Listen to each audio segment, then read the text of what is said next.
I mean, what am I supposed to do if I don't have good projections, Derek? I mean, that's exactly it. If you don't have good projections, you're dead. So I feel like that's a compliment. Yeah, that's what I mean. I'm like, yeah, I'm sorry I didn't watch the all 22 and just have a beautiful ability to juggle all these variables in my mind on my own and know who to play. But yeah, do you get blowback for being a slave to the numbers too much? Does anyone ever accuse you of not watching the games? Oh, all the time. And it's always people who don't understand math or don't like projections. It's the hand builder bros. Like I'm not about that life. But yeah, anytime you talk about projections or math or probability or range of outcomes, like people they get really upset. They're like, no, this is what happened, like that. And no. So here's what we're going to do today. We are going to talk cash games, and then we are going to dive in specifically to this Week 17 slate, which continues to get flipped on its head over and over. The questions I am about to ask to Derek about cash, they are for you, the audience. I am a domain expert on cash games, so I am a proxy for the audience here. So don't let my questioning make you think I don't know what I'm talking about. But Derek, one question I wanted to ask you right at the top. As a former GPP bro, I have been accepting a lot of head-to-heads this week. I'm oversubscribed at $5 and $10. DraftKings won't even let me accept those. So you got to try 1, 2, or 20, I believe, if you want to play me. I normally play somewhere between $750 to $1,000 in my single entry contest back before I turned in my GPP bro card. What do you think, based on that bankroll, is an acceptable amount to have in play for head-to-heads this week? So in general, you can play a heavier percentage of your bankroll on head-to-heads because they're a little more stable. In GPPs, you're going to, losing week, eventually big winning week. So you need to be able to have enough money in your account to sustain that kind of play in GPPs. But in cash games, it's very rare, you're having, I lost everything this week. I lost everything next week. I lost everything the week after that. Like, you're making some back regardless, and ideally you are winning more than you're losing. And so you can play a higher percentage of your bankroll in cash games. So if you're playing, 1 or 2% of your bankroll in GPPs, you can play 5 or 10% in cash games. Okay. All right. I'm feeling more comfortable. And my other hope here, Derek, is first of all, do you get sent a lot of head-to-head invites on DraftKings? Just people want to go in against the Blitz guy? I don't which is kind of surprising. Like I know you've got a bunch this week, and I know on the Swolecast, like Davis and Sammy and Nate, like they're always talking about how they're getting sent head-to-heads from people who think they're fish. I don't get a lot of that though.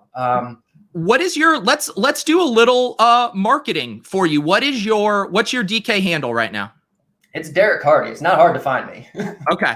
I am going to put this down here on the banner because Derek Carty needs some love in these head-to-head streets. You guys are all coming at me. If you want to play a $5 or $10 and you didn't get in against me today, you need to send it to Derek Carty. So there we go. Please scoop me, bro. Derek Carty and revert Z top on DraftKings. Let's get Derek some head-to-heads this week so he can feel the love.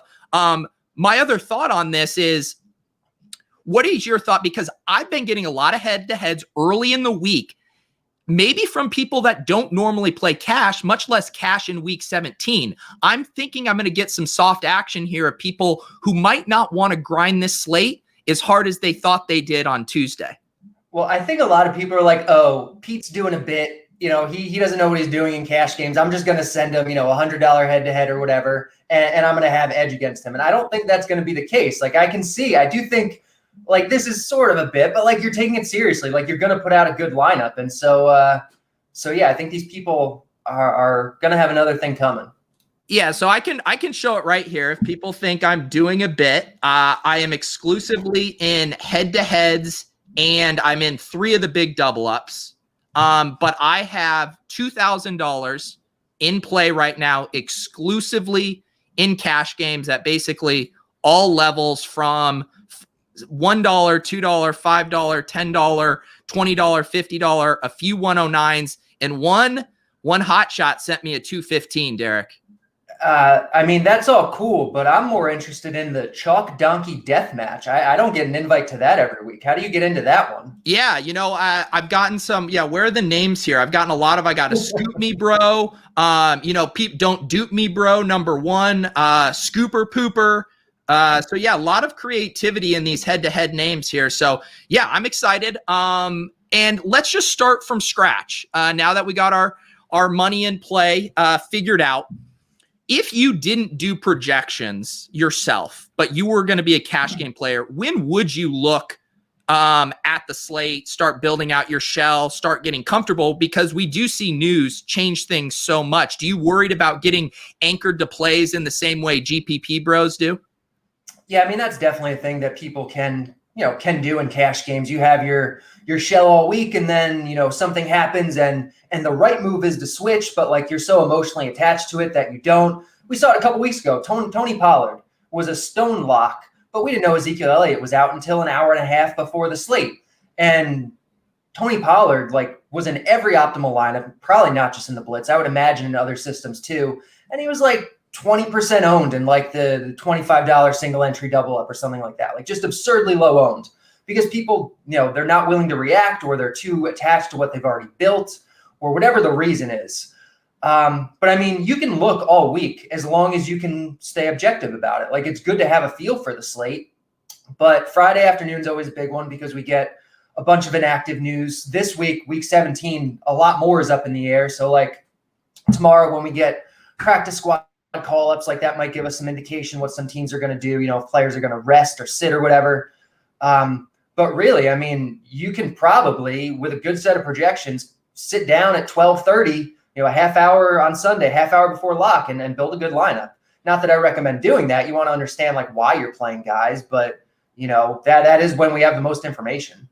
Yeah, and I feel like this is actually tricky because we have 8 4 p.m. games this week, and I assume there's going to be more, late breaking news than usual, and we have more late games in play. Have you been thinking through how late swaps might even come into play more than they would on a normal cash week? I haven't. I mean, I'm a little behind this week with that type of stuff just because of New Year's Eve and holidays and everything.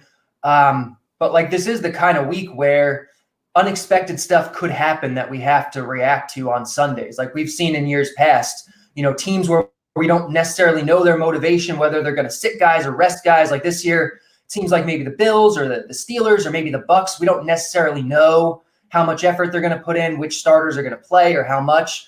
If we come out on Sunday and Sunday inactives come out and Stephon Diggs and John Brown and Cole Beasley are all inactive, maybe, it's Isaiah McKenzie week or a 3K or something like that. You just don't know. So it is definitely a week, every week is like this, but this week in particular, you really want to stay flexible. Right. And yeah, my inclination, again, we'll dive into some more specifics, but if you say you're jamming in your studs or your lock plays this week, that it's fine when they are, but I'd almost prefer to have my fringier punt plays later in case even more optimal plays open up because of news. So I don't have to eat the fringe plays early. Yeah. I mean, I think that is certainly a fine approach to do it, as long as you're not sacrificing too much value. Having that flexibility, having that late swap potential is definitely very nice. But I think sometimes people can become a little too focused on that and they'll sacrifice actually playing a better play just to have that, that optionality. And so it's something you kind of need to a little subjectively kind of weigh and judge, how you want to do it. So just in general, from a cash game perspective, when you put those first couple of pieces in your shell, where are you starting? Because the GPP bros, they're generally starting with a leverage point or a stack that they like, and then going from there, building in correlation. These are things that aren't of concern to us cash game players. So where do you like to start when you go to finally make that lineup? I like to start with the best plays, Pete. I like to start with the best plays.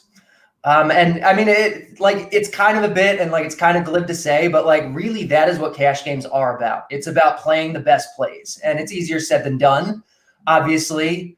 But, when it comes down to it, ownership, leverage, correlation, even stuff like floor and safety that people talk about, all of that is either irrelevant or secondary to playing the best plays. If the best play on the slate is going to be 2% owned, you should still play them in cash games. It's rare that happens, but you should be playing the best plays if you want to absolutely maximize your long-term EV. That's literally all that matters. Now, go ahead. I was just going to ask, when you referenced ownership, do you ever even break ties in favor of ownership? If two guys with the exact same projected point, but you think one's going to be 20% less owned, even in cash, are you breaking ties in that direction? Right. And so that's where kind of the subjectivity of it, like the personal risk tolerance comes in. I mean, with projections, there's really no ties. There's always somebody projected higher. But if it's, a tenth of a point higher for, the lower owned guy, you can definitely just play the higher owned guy. And you probably should in cash games from a game theory perspective. To a certain extent, you do want to mitigate risk a little bit. You do want floor a little bit. Because especially in football, it's not like we have a billion slates to play out and let the EV really find you.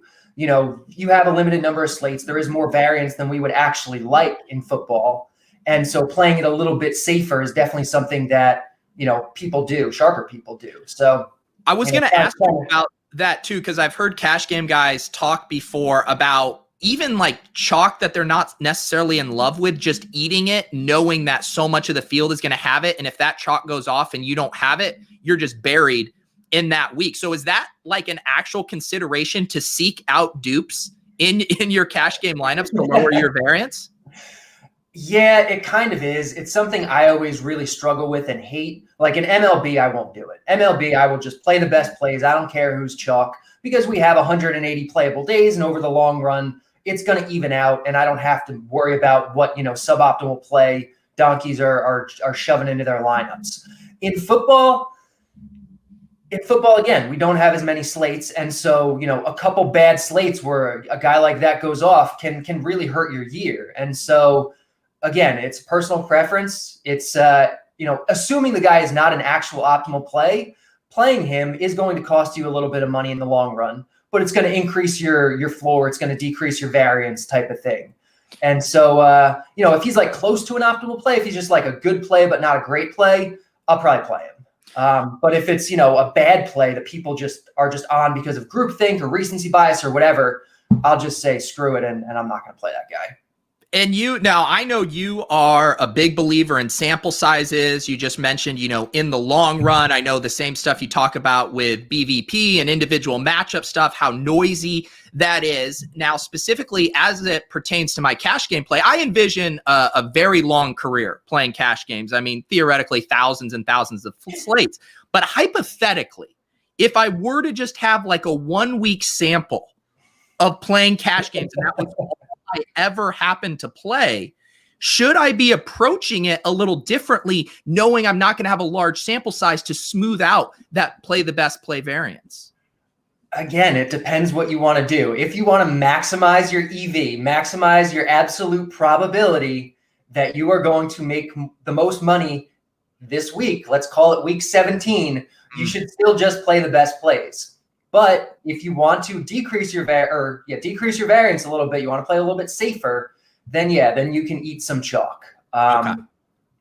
That's what I needed to hear. We're gonna play the best plays. Let's start on the top end here. Not necessarily the best plays when you include everything, price, and that, but just the pure raw point best plays. I saw you updated the blitz. I even saw you just tweet out like a half hour ago that you are ready to hammer the over on Derek Henry rushing props. I thought we were going to come on here and bash Derek Henry. He doesn't catch passes. He flopped in the snow game against the Packers. Have you turned on me?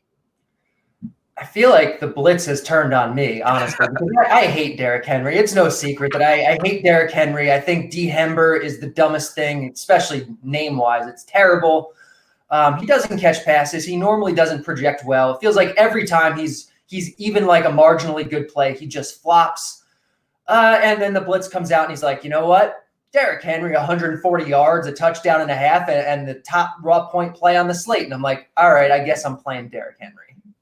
Yeah, I mean, what you have him projected right now for almost 140 rushing yards. I mean, that's massive. I mean, it's insanity. This is the same projection the blitz had for him, I think, 2 weeks ago against Detroit. It had him projected for about 140 yards. And, more than a full touchdown and about 27 points. And he was fine that week. I think he finished with like 28, but he also got like vultured like 3 times. I think Tannehill snuck 2 in. Darrington Evans caught a pass in garbage time. Like they just stopped using him in the red zone in the fourth quarter. So like this is it's basically the same spot, and it's a good spot. Like Tennessee has a high total. They're a big favorite without being a massive favorite, because the thing with Henry is that like he gets, when the game is close or not a blowout, he gets literally all the carries. Like since the middle of the season, he's gotten 91% of the carries in non-blowouts. Then when they're blowing the other team out, then they'll work in Evans or Foreman or McNichols or whoever. But they're only a touchdown favorite here. So like it should stay fairly close. I think the touchdown equity is high. Like the matchup, I hate run defense and matchups for running backs, but like it's good. And so when the blitz kind of runs all the math, like.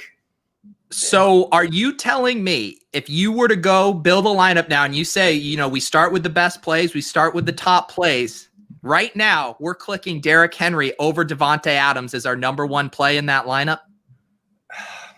I mean, I think first guy in for me is probably a cheaper guy or two, but when we're talking about the high end, I do think it's probably Henry, but honestly, I want to get both of them this week, and I think it's very possible to get both.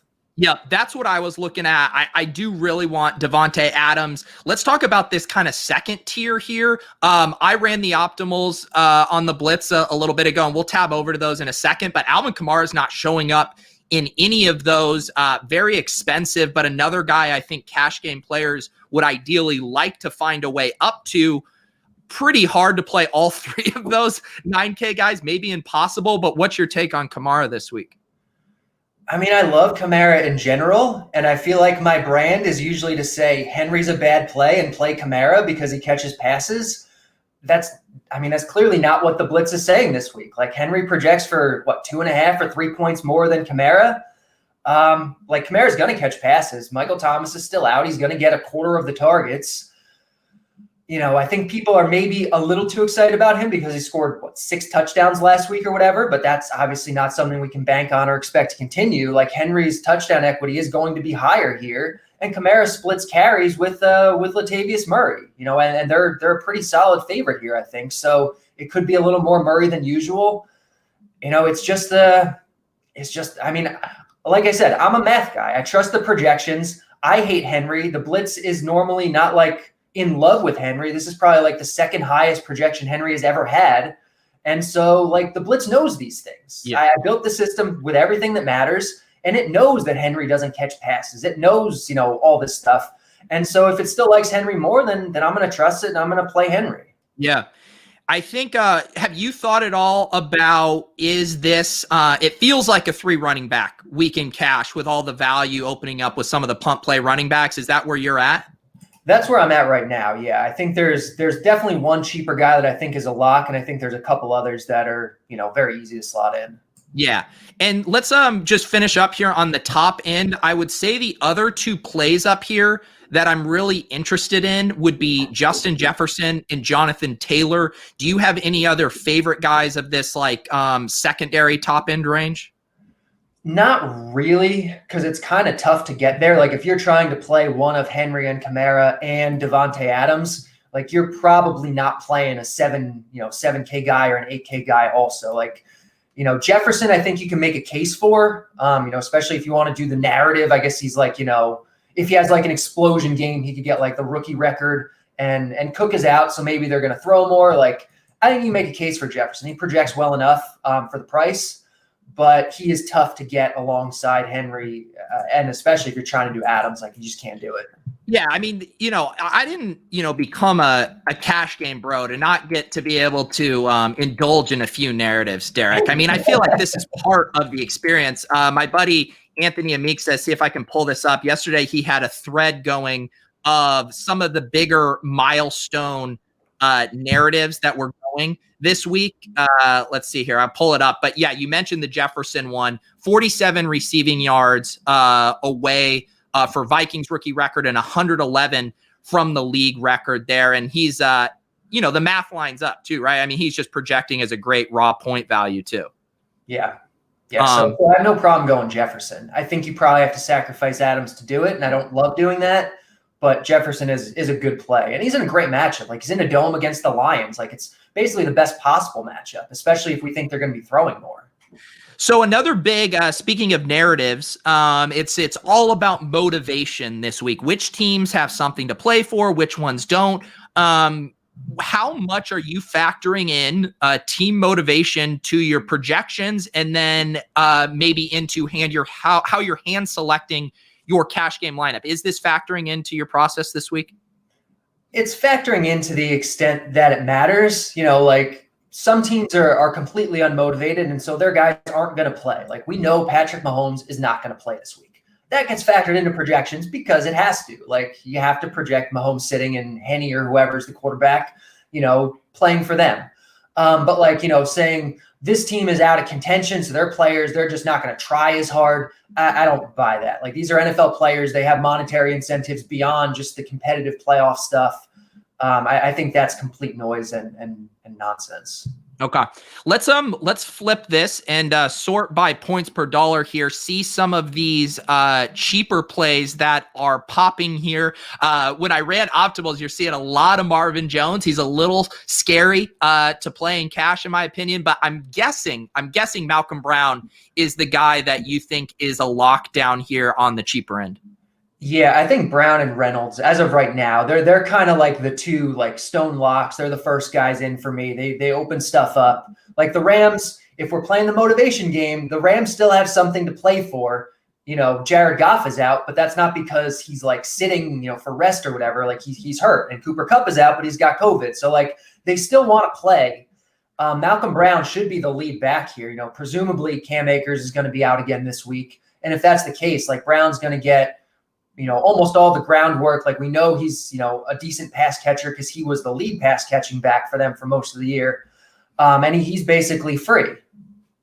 Is that what's kind of separating Malcolm Brown from Ty Johnson and Rodney Smith as the other kind of starting pump play? I'm tabbing over to your receiving projection for him. I guess it's pretty similar. Why do you think he's separating so much from those guys?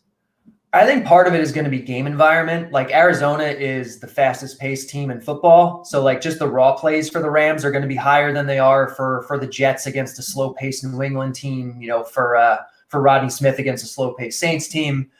And I think also we can be a little more, certain that this is Brown's backfield. Like he was a guy who was getting real work this year. Whereas, Rodney Smith, like he's, was the second of two backups to Mike Davis. Yeah. And I agree with that. I will say we saw Ty Johnson come in that game that Frank Gore got hurt, the game where he had 22 carries against the Raiders. How many targets did he have? 2 targets. And they have been willing to use him in the passing game here as well. So I do think there's upside for him to have a pretty nice role. I agree with you with Rodney Smith. I could see him being in more of a timeshare, them using Curtis Samuel more. His role seems less secure than these other guys.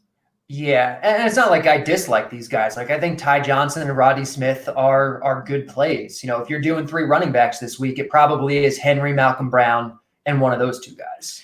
Yeah, and someone did mention in the chat, and I saw this the other day, that Malcolm Brown is a little banged up right now. And I think that's something we need to monitor as well. I'm just pulling up to see the latest news. Okay, thank you, Roto World, for not having an updated blurb on him. I think RotoWire had one. But as I search this, because right now, as we kind of talk it through, I know a lot is going to change. I think I'm probably gravitating toward maybe playing Henry with like 2 of these guys. What other running back would be in the conversation? It sounds like Henry and Malcolm Brown are locks for you. Who would be like your third favorite play right now? It's Ty Johnson or Rodney Smith. I don't know which one yet. I know the Blitz likes Ty Johnson a little bit more. It seems like across the industry, others are maybe a little higher on Rodney Smith. So it's really close. If I had the extra 300, I'd probably play Ty Johnson. If I need that, I'd probably play Rodney Smith. Like it's just kind of one of those toss-up calls, like whichever one kind of works better. Yeah. And just to put a cherry on this with Malcolm Brown, he did have the shoulder, and it sounds like they've been limiting his reps in practice to get him ready for Sunday, knowing he's all they have. So I'm not too concerned about it right now, but I think it's definitely something to monitor here as well. Let's see here. Other stuff going on the low end. I guess if we are paying up for Devontae Adams, we are going to have to go cheaper at wide receiver here. You said you like Josh Reynolds. We got Cooper Kupp not playing this week. Okay, I was like, Steven Sims is 2,400. That must be from a showdown slate popping up there. Yeah, that's got to be what that is. All right, we'll get tabbed over to the right thing Yeah, here. they're the night game, so he's not on the slate. That's going to be a showdown salary. How do you start to think about tight ends for cash games? I know my arch nemesis this week, Adam Levitan. I will be doing a show with him tomorrow night. We are doing a very high profile head-to-head. I will be picking his brain. I know this year he's been a big believer in paying down, punting it off at tight end. It has burned him a little bit, missing out on some of the Travis Kelce run this year. How do you, in general, approach tight ends in cash games? Yeah, I generally don't love to pay up for tight end unless it really is like an elite tight end, well priced, in a good spot. I've probably had less Kelce than I wish I had in retrospect. I do think Kelce's run good, especially with touchdowns this year. But I generally like to pay down, or it's rare that I think a tight end is like a lock, like especially this week. There's no lock tight end. There's probably 5 guys that you can slot into your cash games depending on the rest of your build and be fine. And so for right now, especially, like we're still waiting on news. I have no idea who I'm playing at tight end. It's probably one of those top 5 or 6 guys point per dollar, though. I'm not considering anyone else. Yeah, Kittle's tough, right? Because he looks so good in his first game back, projects solidly, nice matchup, all that jazz. But I feel like I'm not going to want to pay up to 6,000 on a tight end this week. That's how I'm feeling. And he is showing up in some optimal lineups right now. And I'm like, do I want to pay $6K for Kittle? Kittle is basically, I don't want to say he's basically Kelce, but he's like Kelce light. And we've been paying $8 and $9K for Kelce the last couple weeks, or at least he's been viable at those prices. And so $6K for Kittle, when there's no Debo, when there's no Ayuk, where he's going to be the lead guy, he came back, got, a good amount of snaps, looked good last week. I do think Kittle is in play if he's kind of who fits. But again, $6K for Kittle does make it tough to get Henry and Adams and, whatever else. So going cheaper is probably where I will end up, but I do like Kittle. Yeah. And one thing I'm noticing, just thinking about, you mentioned Malcolm Brown, Josh Reynolds. I'm just sitting here seeing, Irv Smith looks like one of the better tight end plays. We talked about him and Justin Jefferson. How do you feel about playing multiple teammates from the same team? Obviously, it's all price sensitive, but just generally, does that give you more pause? Or is that something you're completely okay to do? It depends on the situation. If they're just overwhelmingly the best plays, then I'll play 6 guys from the same team. That's never the case. But I will do it if they're all, if all of a sudden, Jefferson, Thielen, Irv Smith, Madison, and throw in whoever else. If they're all priced at $300 on DraftKings, of course you're going to play all of them. And so there's a price point for everyone. I don't think Irv or Jefferson are overwhelmingly the best plays this week, but if you wind up on both of them in your cash lineup, that's just kind of how it comes together. I'm fine with that. They're both good plays in a vacuum. They're both good values. There's reasons to like both of them. And so that's fine. 3 or 4 weeks ago when, we had the Drew Brees was back for the first time and Michael Thomas was out, Alvin Kamara, Emmanuel Sanders, Traquan Smith were all severely underpriced. Even Jared Cook was severely underpriced. So playing 3 of those guys in cash was totally fine. If that's the way it happens, then that's fine. Yeah. Let's move over and talk about quarterback. We haven't talked about that much at all. I'm curious your thoughts, just my kind of glances at the quarterback position this week. No one is really jumping out to me. Is just the automatic jam. Am I missing something, or are you feeling that as well? No, I'm definitely feeling that. There's no quarterback that I feel great about. There's a few I'm considering, but again, it's kind of just going to come down to which guys fit. There's nobody great this week. Yeah, I know it's tough, and the top end plays are expensive, but have some question marks, and especially if we're paying up for these other guys. Who of the kind of punt play quarterbacks do you think is the most intriguing to you? Obviously, Locke popping the most. We've heard some John Wolford talk here, although he's not popping too much here. Any of these gross guys you're considering? I'm sort of considering Locke. I don't think I'm going to end up there, But again, if you're trying to jam in some of these expensive guys, like he projects as the top point per dollar quarterback on the slate. I've looked at other systems too. Like it's not just the blitz. Like at 5K, Locke is projecting well here. He's in a good matchup, and he's 5K. So I do like Locke. I don't think I want to end up there. Matthew Stafford, like if he's healthy, I think he's definitely underpriced here. 5'6" in a dome, passing game script against the Vikings defense. They're playing at a much faster pace since Patricia got fired. Bevel kind of said he wanted to play at a fast pace. That's what they've been doing. So I like Stafford at 5'6". If Stafford is out, I think Chase Daniel's like 4'9" or something. So if we're confident he plays the whole game, I'd have no problem punting with him. I'd probably feel more confident in him than Locke. Yeah. Or I think you can spend up. Deshaun Watson, you kind of showed earlier, like he projects far and away above the other guys. He's just expensive. Yeah. And I see some Jeffrey over in the RotoGrinders chat. Lamar needs less than 100 yards rushing to be first back-to-back 1,000-yard rusher. These are the narratives we love. I have seen some people on Twitter telling me I need to play Lamar in my cash game lineup. It doesn't appear like he's in the conversation at this price point for cash. What do you think he is? Based on the projections, no. Like Watson is so much better.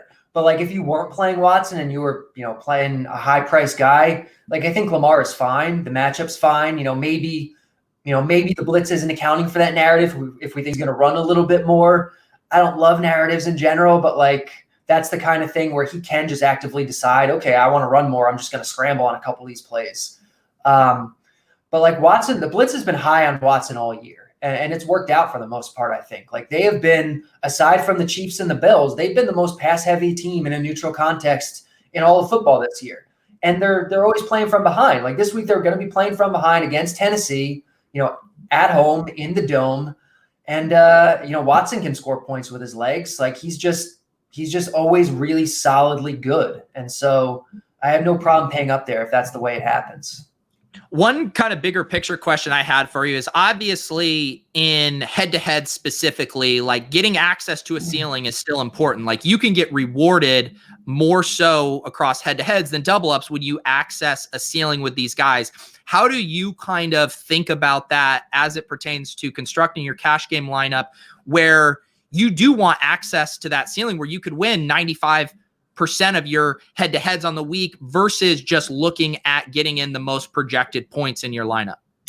So I think they kind of go hand in hand. And I think it kind of comes down to a little bit cash game selection. Like if you're playing more head-to-heads than you are double-ups and 50-50s, you are potentially building your lineup a little bit differently. Like the people who say, you gotta block the chalk or you gotta have a high floor. You only have to beat 50% of the people. You don't get anything extra if you beat 90%. That's not true if you're playing mostly head-to-heads. And I prefer playing head-to-heads, first because it lets you just play the better plays. The better plays generally have higher projected points, higher ceilings. It lets you spread out your variance more because it's not just like all or nothing. If you're under 50%, you lose it all, so it lets you spread out your variance more. The rake is a little bit lower on head-to-heads than a lot of the double-ups and 50-50s. And so yeah, I prefer playing like that. I prefer just playing the best plays, playing the plays that have the upside. Like a guy like Watson, he certainly has that upside this week. And so, if you're playing head-to-heads, a guy like that, can make sense. Yeah, and do you ever consider correlation in that regard? Like if we're jamming Henry and then we're playing Watson, obviously that correlation can make intuitive sense there. But is that anything you ever consider for cash like the GPP bros do? It's rare because correlation really doesn't matter in cash. If anything, like it increases your variance. Obviously, that's why GPP bros account for it. Because if the game script is flipped, let's say the Texans get out to a lead in this game and, Watson's not throwing and Henry's not running and you have both of them, like you're dead probably. Yeah. But when it comes down to it at the end of the day in head-to-heads, we're playing the best plays. We're not playing for these, minority outcomes. We're playing for the most likely outcomes. And the most likely outcome is the Titans are playing with a lead. Henry's running most of the game. Watson's throwing most of the game, and they're both going to get there together and smash. Circling back to that idea of, head-to-heads being different than double-ups, do you ever run two lineups, one for head-to-head games and one for double-ups, or are you generally a one lineup guy? I play very, very few double-ups. I play almost all head-to-heads, probably like 90% head-to-heads, 10% double-ups for me. I'll split lineups sometimes, just to spread out the variance. Like I think these two 3K receivers, one of them projects for a half target more, but it's only a half target. So I'll just split them. There we go, baby. Yeah. And, so I'll do that sometimes. It's a risk tolerance kind of thing. You're lowering your EV slightly by playing a lesser play, but you're, increasing your floor, reducing your variance. For sure. Yeah. Let's touch on the bottom tier or the better kind of pump play wide receivers. And then we can build out a cash shell for week 17. Appreciate Derek Carty coming on here. I use his blitz projection system all year as a GPP bro. I will be using it in week 17 as a cash game beta. And it feels great. It feels great to be using the blitz and talking shop with Derek Carty. You mentioned Josh Reynolds. Any of these other guys popping? I want you to say nice things about my guy, Laviska Shenault. I mean, I have a signed mini helmet of the guy within a foot of me. Tell me, can Laviska be in my cash shell? Yeah, he can. So I mean, obviously you see he already projects pretty well. And today is the day we get a lot of injury news. So I'm eagerly awaiting the news on DJ Chark. Because if Chark is out, then even just a little bit of a bump to Laviska basically would make him a cash game lock. So I think you can definitely build under that assumption right now. And even if Chark does play, I still think Laviska is viable. Yeah. Yeah, I am now as a cash game guy. I am nixing Jets out of my wide receiver player pool. I have played Denzel Mims every week. I don't think I can do it as a cash game player. No, I don't think I can either. I wish I didn't do it last week with Crowder because that actually worked out really well if you played him. Yeah. But Mims, I mean, there's been a lot of weeks this year where Mims is like, the top point per dollar guy or like a top 3 point per dollar guy. Outside the top 5, there's just no way. I'm not about that anymore. Oh yeah, me either, dude. I don't know if you heard, but I'm done with air yards, man. I'm done with them. I heard. I mean, what about Robbie? He is an interesting guy here. He's going to be kind of more in that dead range as far as the studs and duds builds. But he's just a guy who has locked in volume every week. I mean, what would you say? He's probably underpriced by 500 or 600 here at least. Yeah, I would say so. So Robbie's definitely a guy that I'm considering. Robbie's a guy that I think fits certain builds very well. He's not overly expensive. Like you're not sacrificing Devontae or Henry necessarily to get him. So yeah, I like Robbie. I think he's a guy that we can consider. Like he's a guy who his raw, if you look at like his game logs or his raw fantasy points, like they're not as high as they should be because he's had really bad touchdown variance this year. And that just happens sometimes. We haven't talked at all. Yeah, what's that? No, like the target share is just massive, and you have to expect that variance to correct itself eventually. Right. We haven't talked about the Chiefs much at all. Obviously, Chad Henne's going. My guy Davis Maddock. I will be going on the Gilcast on Sunday night to tilt my cash game team. He really wants to play Mecole Hardman here. He's at 4,200. What are your thoughts on Mecole and kind of the Chiefs passing game in general here with Chad Henne? I think Hardman is viable. I think Hardman is also a guy that people want so hard to happen. And he's never happened. And, I think people kind of project what they want to see and not necessarily what the most likely outcome for him is. I think he's a fine play this week, like especially if we get word that for sure Kelsey, Tyreek, Watkins, they're all out. Then I think maybe we can think about playing him. But it's not like he's cheap. He's not Josh Reynolds cheap. Like he's 4,200 and he's playing with Chad Henne with like a 20 team total. So, and how do you think about, I said I was done with air yards, but kind of how like average depth of target factors into how these guys get their points. Obviously, Danny Amendola is going to rack up his projection way more with shorter passes versus, Denzel Mims on the other extreme, who's super deep down the field, one of the reasons I like Laviska is I feel like he's a nice blend of that, some deep shots along with manufactured touches. Mecole Hardman, I feel like he's kind of has a connotation more of a boom bust guy. So are you thinking about the ways these guys, kind of the floor and how they get used impacts their projection? In cash games, I don't care a whole lot about that because like it does get baked into the projection. You know, a guy like Danny Amendola that's, you know, really good. I mean, he's much better on DraftKings and on FanDuel or in non-PPR formats because he's going to, you know, catch a high percentage of balls. Those reception points are going to add up. And that's maybe not a thing for Hardman. Like, even if he gets the same number of targets, say, as Amendola, he's probably going to catch fewer of them. He's going to have, you know, a better chance of, you know, catching a 50-yarder or catching a long touchdown or something. But there is that wider range of outcomes. So you can consider that for sure, especially in cash games. Like the floor is the more important part, you know, when push comes to shove. But really, it's the mean outcome that I care about the most. And so right now, Hardman's not quite there. Like if you run probably 10 or 20 optimal lineups, he'll show up in one or two of them. But it's not like he's a guy I'm jamming in right now.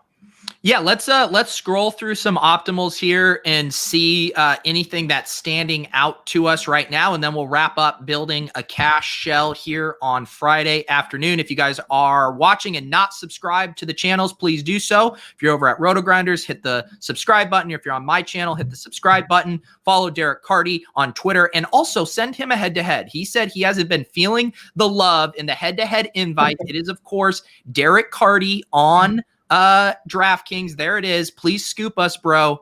Derek Carty on DraftKings. So actually, I'm curious. Did you post games this week? Because maybe that's why I don't get head to heads. I post games, so if people want my games, like they can just go to the lobby and find me. Okay, yeah, that's fair. No, I haven't felt the need to post because I maxed it out with invites, and I was happy to just take games of people who wanted them, as opposed to randos who I was just a random name.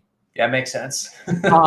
Okay, so over here in the optimals, ran this 100 of these using the blitz projections. I mean, we can see the exposures here. Malcolm Brown really popping. Henry, Adams, of course, Reynolds. So very similar to kind of what we were talking about just by feel.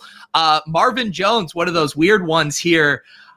I feel like I would try to find the 500 to get up to Robbie if I could and not play Marvin. But what do you do with a guy like this who pops in optimals that you don't necessarily feel that great about? When he's popping that hard, I think you just play him. Like you ran 100 lineups. He's in literally only one lineup he's not in. So like he's a good play. And sometimes good plays are good plays, even if they're not like, you know, the plays that feel good or the plays that touts are going to talk about. Sometimes the math just tells you this guy's gross, but he's a good play and you should play him anyway. And I'm fine with Marvin, you know, like that. Like he's, you know, been a number one receiver in terms of volume since Golladay went out. He's getting 23% of the targets. He's at home. He's in a dome. Stafford's probably back. He's against this below average Vikings defense. Good passing game script, high pace. So I see no reason not to play Marvin right now. Now, let's say we get that, what's it called? That DJ Shark news. You know, then maybe Laviska becomes more of a priority or something like that.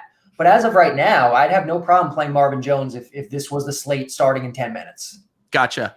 Yeah, it's interesting too because you go through the optimals right now, and it's almost it's preferring like a mid-range running back along with Malcolm Brown and Henry. Like you're getting Jacobs there, you're getting Swift there, you're getting Chris Carson there.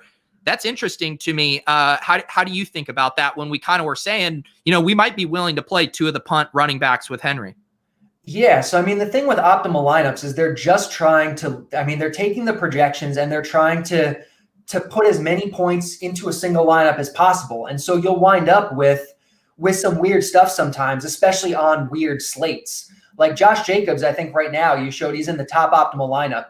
I wouldn't bet he's in more than like 10 or 15% of the lineups. Like he's not a guy that the blitz really likes. He's a guy that just fits in that construction.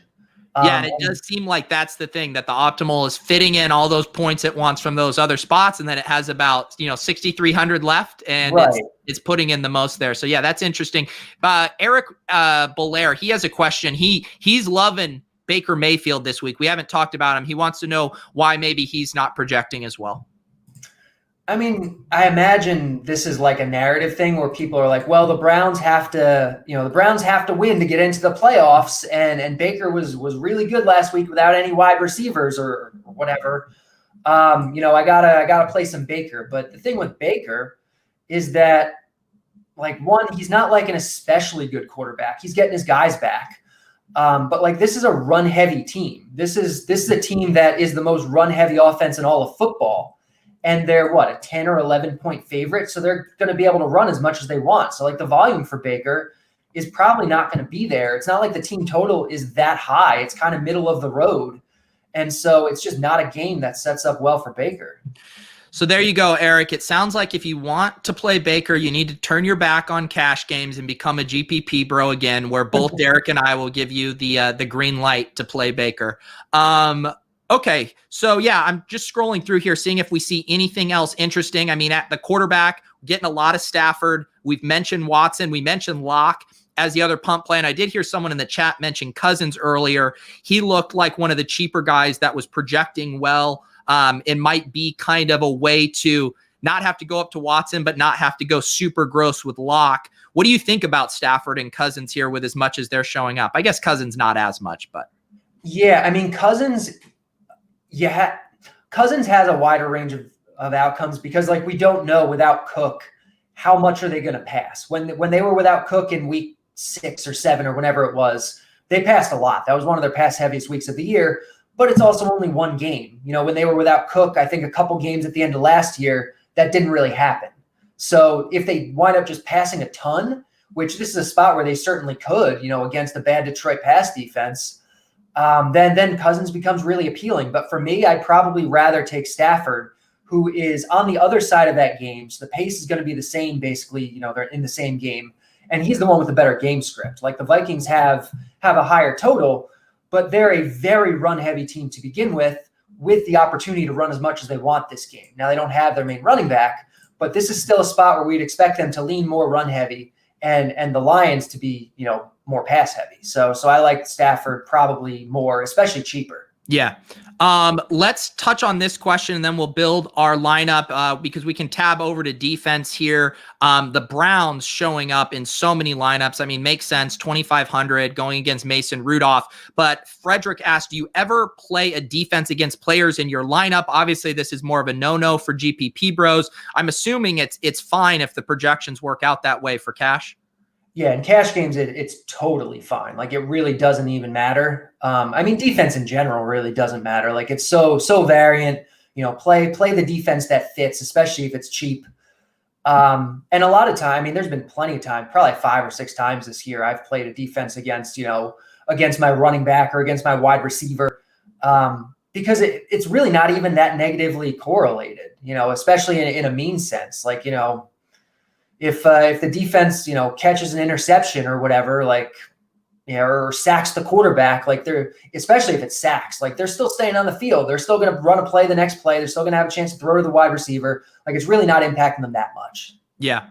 One other question here as we build our lineup. I know, how often would you say your cash game lineup is, really, really similar to, say, one of the top 5 or top 10 optimals on the blitz? I'm just wondering how much kind of finesse I know better Derek Carty is doing in his own lineup versus what the optimals are actually spitting out. Yeah, so I ran a study last year. I ran the top 150 optimal lineups for the whole season, and I studied how well each of them did. And the top optimal lineup was, like 73% or something insanely good and unsustainable last year. But when you looked at the top 150, like, they were all good. They were all profitable. There was not a whole lot of drop off, especially once you're inside the top 5 or 10 or even 50. Like, they're all more or less the same in the long run. And so, you don't have to play. There's a lot of people who really get locked on, I got to play the top optimal lineup. And sometimes that's what I'll play. But you don't have to. If you think optimal number 2 or number 6 or number 13 looks better, like, they're all going to be good lineups. Yeah, that makes sense. Let's build our cash game lineup here. We got about 10 more minutes. If you're watching on RotoGrinders, I believe they have the show with the PFF bros right on after us. If you guys want to keep absorbing DFS content today on New Year's Day, but Derek and I are going to build a lineup here. As usual, the honors go to the guest. Your favorite play right now for this cash shell. And again, lots going to change in the next 48 hours before lock, but this is how we would build a lineup if lock was happening in 8 minutes. So, I mean, I don't know if you've heard, Pete, but it's Dehember. So, I mean, I feel like we got to lock in Derrick Henry. God, that feels so gross to do. I really don't like doing that at all. I could hear the disdain coming from your voice when you said the words Dehember. Oh, it's so terrible. I am going to match you stud for stud. It seems like we are both on the same page with wanting to play both Devontae Adams and Derrick Henry. So let's start this lineup out in this economy with some expensive guys. We now have 4,485 for the rest of this lineup per player. All right, so we're going to need some cheap guys. So Malcolm Brown, I think, is pretty clearly, probably the best value play on the whole slate. So I'm locking in Malcolm Brown. Yep, let's get Malcolm Brown in here. Obviously, as we mentioned before, we need to keep tabs on his designation, but it sounds like he is trending in the right direction. I want to get in my guy LaVisca. I do think Chark isn't trending in the right direction. Derek had mentioned he's already projecting well even with Chark in, and would project even better with Chark out with an extra, half target or so, as we like to get in these cash games. So I'm going to go ahead and put Shenault in my shell right now. It is back over to you. Well, let's do Josh Reynolds. Okay. I don't know if he's going to be as much of a necessity if Chenault's there, but I think we can certainly build a good lineup with both. Yeah. I like that. I'm going to go ahead and get defense out of the way. It seems like the Browns are the best play right now at 2,500 at home versus Mason Rudolph. Gets us up to 5,700 per player, running back, tight end, and QB. This is getting interesting. Yeah, so I think it's actually, the more I'm looking at it now, and I'm kind of running some optimals and looking at different options.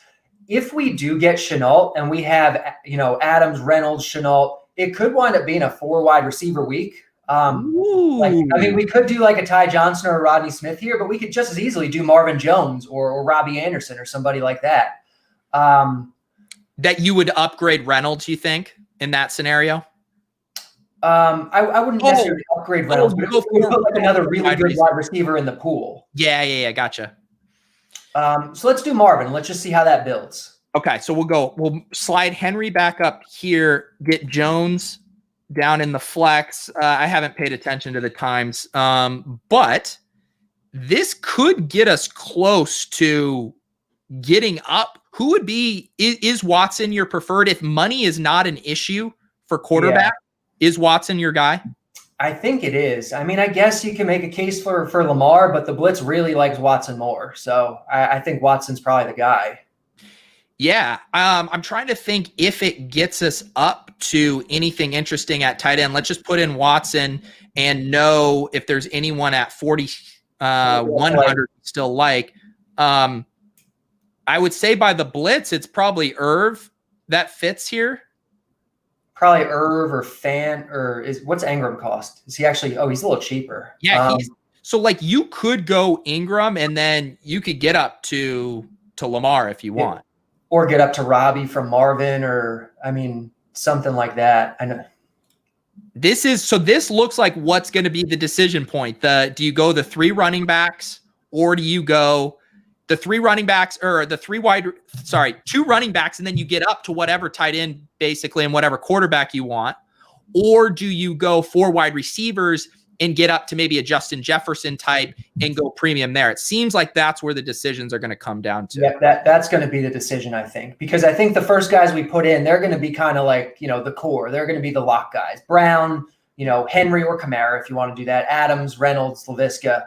And then it's kind of just like what fits around that. And I think there's definitely a bunch of viable ways to go. So we're 100 off of Robbie, but if you go down from Jackson to Watson, that works. That's right. Yeah. So we will put this in right now for our cash shell. We got up to our guy, Robbie. I love hearing that it could be a 4 wide receiver week in cash. I guess we can get up to Irv too, if you want from Ingram. Oh, there you go. Yeah. So we have options here. I mean, I think this is what's nice. Like it's hard for people to go cold turkey, So for me to be able to go 4 wide receivers in cash, it just kind of really eases me into this new game format, Derek. Well, I figured I want to make it a little easier for you. And I think 4 wide receivers is honestly a really underrated strategy in cash games. Like for so long, every cash game tout in the world was like, you have to play 3 running backs in cash. You have to play 3 running backs in cash. They're safer. They have a higher floor. And that's really not true. Like I put out a thread about it mid-year about how that's really not true. They're not really that much safer. And we've seen this year, like I know you're not a cash game bro, so maybe you've been. Oh, I am now. Well, you haven't been to this point. But like cash game, like chalk running backs, like the running backs that are like the obvious good plays that everyone loves, every projection system is on, they've been the ones that have been flopping like all year. So like they're not as safe as people really think they are. And especially this year where offense is up, where wide receiver efficiency is up, where teams are just getting smarter and more efficient.